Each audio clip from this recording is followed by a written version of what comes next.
X-Men Apocalypse. So before I get on to talking about X-Men Apocalypse, I'll quickly go over what I thought of the other movies, and there's about 9 of them, so I'll try to go really quick.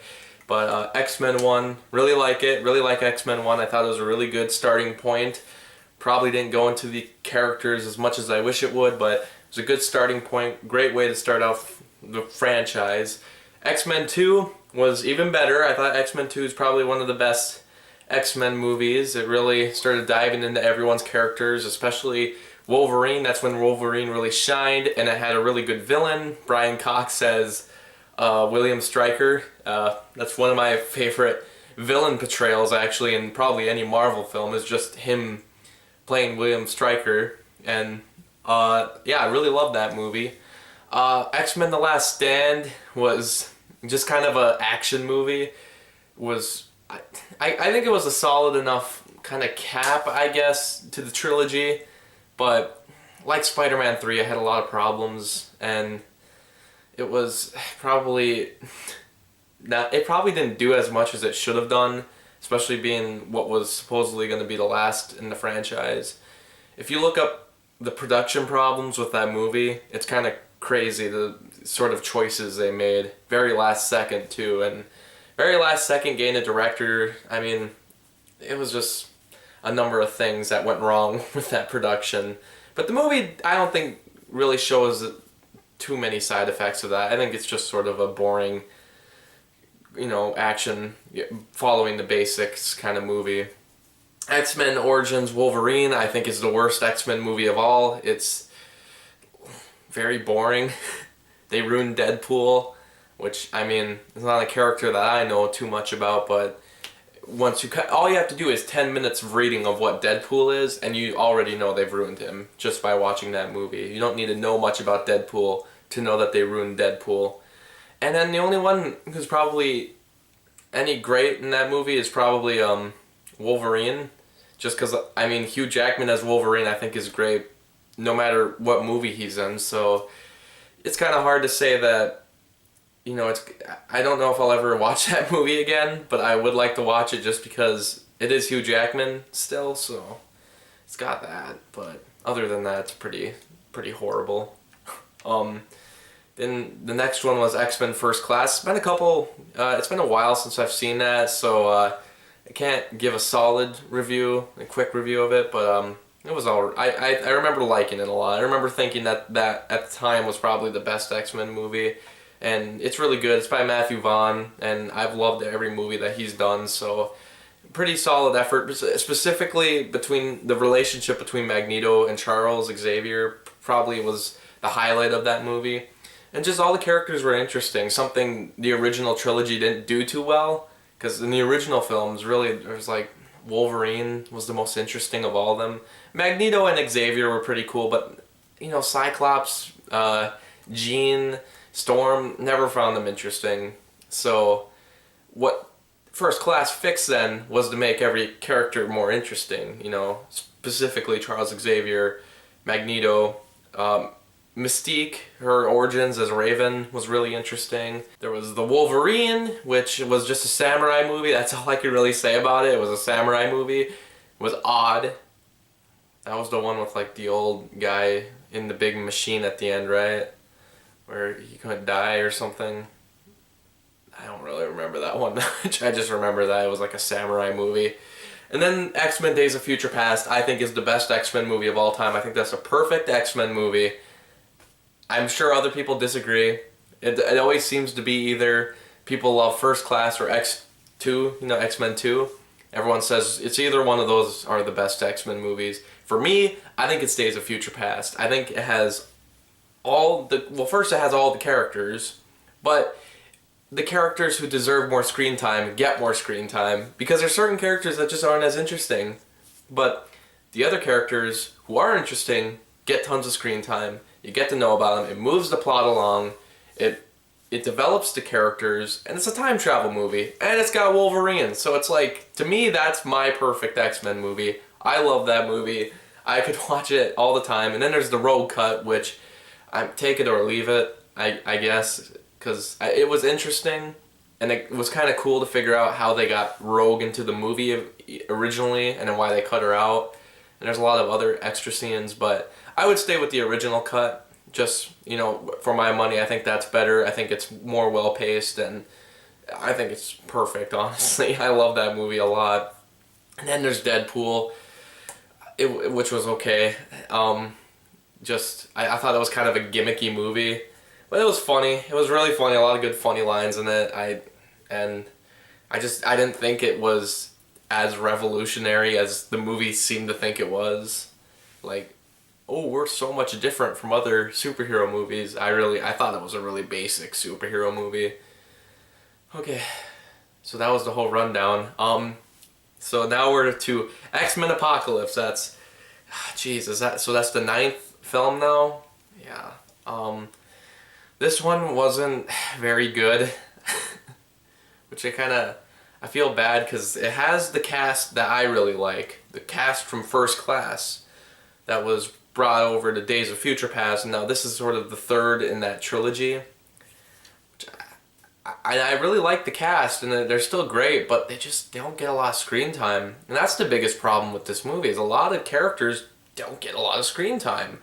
They introduce Storm, Cyclops, Jean Grey. I don't know her superhero name. I just call her Jean Grey. But anyway, they introduce those three, and they're younger versions of themselves. They introduced Nightcrawler also, a younger version of himself, and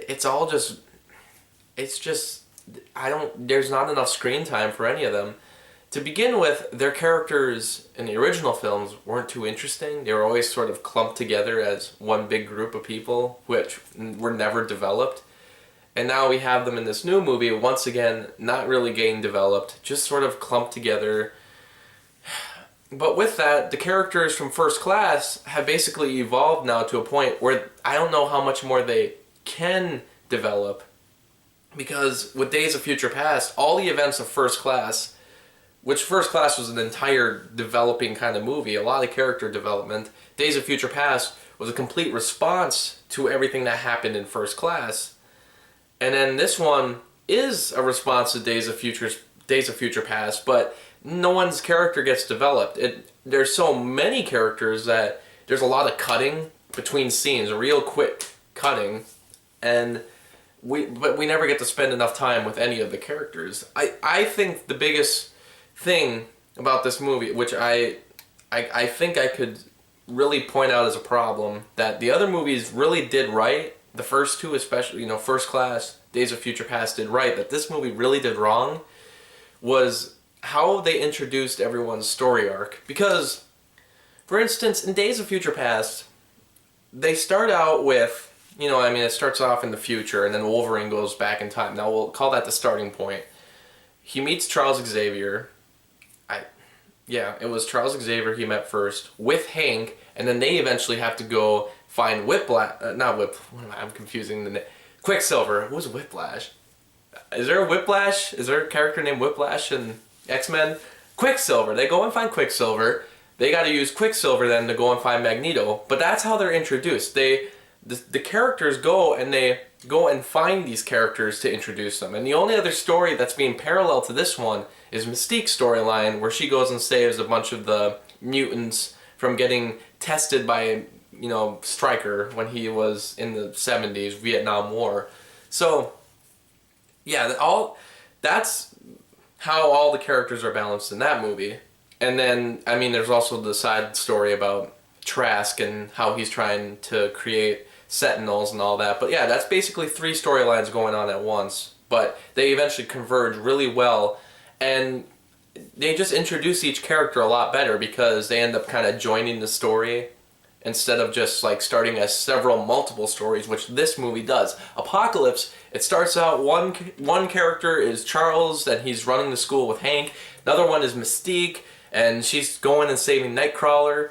And then there's this other one about Magneto and his family. And then there's another one that involves all the new students at the school. And all of these storylines take forever to meet up with one another. And I completely forgot there's the Apocalypse storyline too. That's another one. The 5th storyline.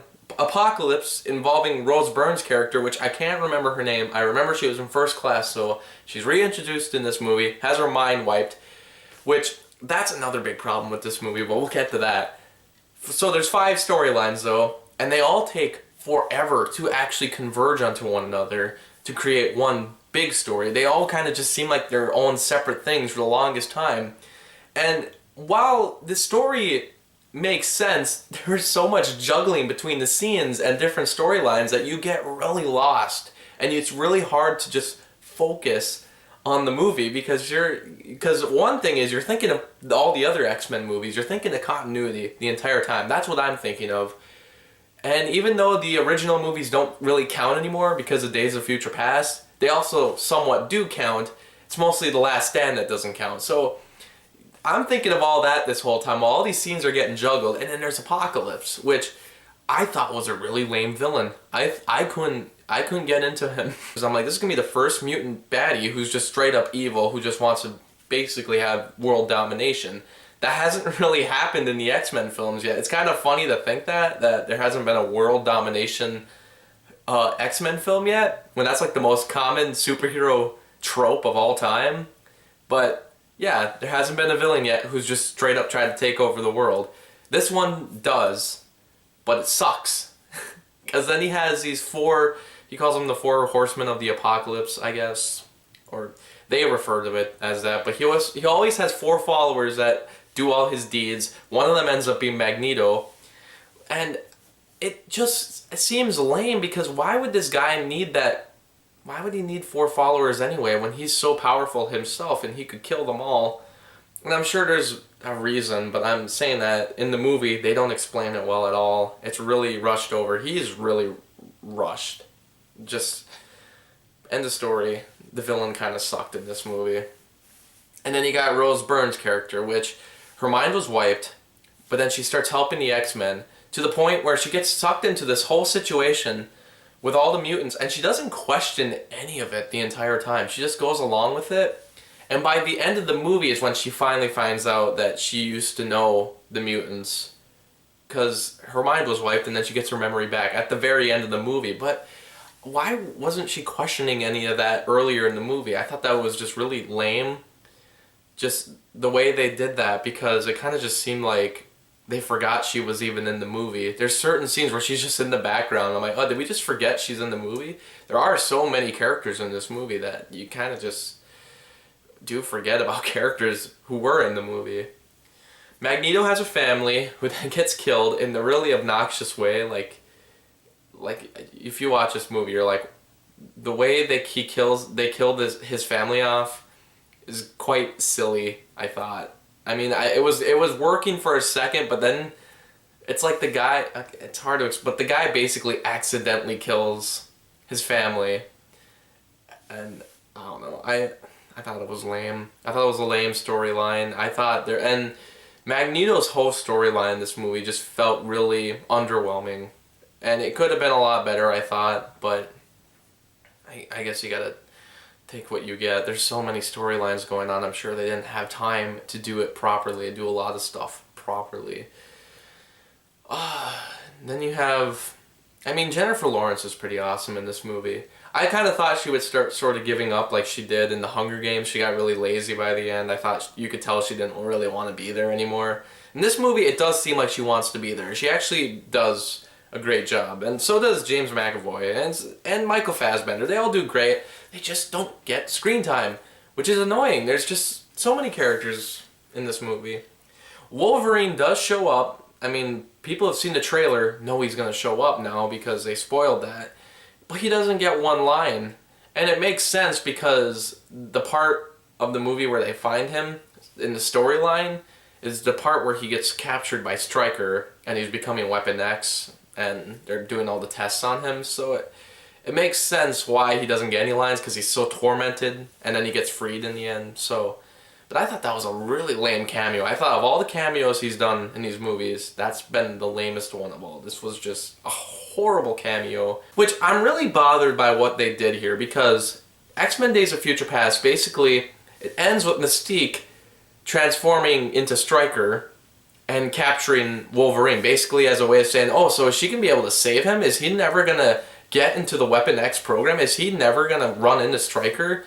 Is he never going to get the metal all put on his body? He's never going to get tortured? Is he going to have like a normal life now? But in this movie, no, he still ends up getting captured by Stryker at some point. Between Days of Future Past and Apocalypse, when Mystique, was pretending to be Stryker and captured Wolverine, apparently she does that. They, I don't know, they lose each other, I guess, or she loses him, and then he gets captured by Stryker anyway. And then all that stuff from, X-Men Origins and the stuff that's shown in X-Men 2 happens. He ends up getting captured, he gets the metal, because in this movie he has the metal claws again, which I thought was really stupid. I'm like, in Days of Future Past, you just created a whole new thing for him where he could, a whole new storyline where he could add a better life, a different life, and then the upcoming final Wolverine movie they're making, where it's going to be his final, it's going to be his final film, he could have just had the regular claws. He could have never, it could have been a timeline where he never ran into Stryker, and then they could have made Wolverine 3, I guess, into whatever they wanted. They could have done anything, but obviously they wanted to do the Weapon X storyline, I don't know what they're doing for Wolverine, because even the end credits of this movie don't really explain what's going to happen in Wolverine 3, but obviously they wanted his metal claws back. Obviously they still wanted the Wolverine that was captured by Stryker and was tormented by all that torture. So they made that canon again. Even though Days of Future Past erased it, they decided to throw it back into this new timeline. So I guess when Wolverine 3 comes out, wherever in the timeline that's going to be, he's going to have his claws back, he's going to have the metal body, he's going to be basically the Wolverine from the original films. Which I thought was really dumb, because you just reset everything and you could have done anything with him. Even in X-Men Days of Future Past, when he makes it back to the present and he's talking to Charles Xavier and he's like, oh, I just got back, and he's like, what's the last thing you remember? But he never shows his claws, so it kind of made me think, I'm like, wait a minute, they didn't show his claws, so is it possible that he doesn't have the metal claws, that he just has the bone claws, and that he never met Stryker at all? But this movie's like, nah, we're actually gonna throw that back in there. He did run into him. He did meet Stryker. His life still is terrible. I'm like, alright. So I'm like, that kind of made that part of Days of Future Past pointless, but alright. Oh yeah, so I got little problems like that, but all around, the best part of the movie is the climax. The final fight scene when all the mutants are really teaming up on Apocalypse. That's the coolest part of the movie. But that's it. I don't even really have much more to say about this. This movie was it's hard. I'm not too angry about it. It's just a movie, so I'm not gonna get angry. But when I finished it, I just kind of felt empty. I'm like, oh, I guess I don't feel too bad because I've already gotten such a good X-Men movie out of X-Men Days of Future Past. And when the trailer for Apocalypse came out, it didn't really change my mind that this is going to be way better than Days of Future Past. I didn't think this was going to top it. I've gotten my X-Men movie. I think there's a couple people who think X-Men First Class or X-Men 2 is their X-Men movie, so I think a lot of fans have already been satisfied. I'm sure there's quite a number of people who still want it to be a lot more like the 90s cartoon, and they were hoping this movie would be like the 90s cartoon, and I haven't seen the cartoon, so I don't really know how similar it is, but just from the look of it, I don't think it will satisfy those people, but it will satisfy the people who have liked all the X-Men movies. I think people will be satisfied enough, okay, that happened. But honestly, I think this is, besides X-Men Origins Wolverine, which, that's just the bottom of the barrel of X-Men movies, I think this is the worst one. But, there's been how many X-Men movies? There was already a good X-Men movie this year from Deadpool, so I don't have any major complaints. It happens. I think Bryan Singer, I mean, he did 2 really good X-Men movies, and he came back and did Days of Future Past, which I think topped all of them. I think he kind of just needs to step away now and just let's let some other people in. For the next X-Men movies, what are they doing? I think there's been talk about an X-Force movie, which I know nothing about, but I guess X-Force is like different characters who are basically teaming up just like the X-Men, but they're just different characters. I think they should go that route now. I think they should stop focusing on Magneto and Xavier, and I think their storyline was really tied together in Days of Future Past. Because now you know their future and you know their past, and I really hope they don't do a sequel that takes place in the 90s and then and is a sequel to Apocalypse, because I think it's done. I think the storyline's done. I think you've done everything you could. And then we're starting to already get into the year 2000 when X-Men, the first one, took place. So you only have about less than 20 years left to cover of their life. And I'm like, I don't really see their life going anywhere else besides X-Men and then X-Men 2. And I guess The Last Stand, but I heard that movie doesn't count. I don't even know if the original trilogy counts. See, Days of Future Past, it kind of erased that trilogy, but it also didn't. I think it mostly erased Last Stand, and that's it. I think X-Men 2 and X-Men is basically the same. Especially now, because it just proved to me that Wolverine still ended up getting captured by Stryker. So basically, I think X-Men 2 and X-Men 1 are basically the same then. Which is fine, but man, people really hated The Last Stand that much. They had to make an entire movie just to erase it.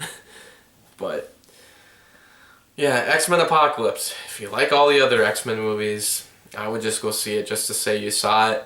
I mean, I really don't see myself seeing this movie again, or really wanting to. I'll stick to First Class, Days of Future Past. For me, Days of Future Past ties it all together, ends the storyline for Xavier, for Magneto, and I think it ended it for Wolverine. I know they're making another Wolverine movie. I have a feeling they're going to kill him off, but that movie it was the end of X-Men for me, for the original films and the new prequel films.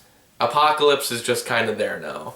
I really wish they just keep doing spin-off of characters like they did with Deadpool. Let's just do those kind of spin-offs. I hear there's a Gambit movie coming out, which was then pushed back with no release date. They were going to have Channing Tatum be in it. Just do that. Make that movie.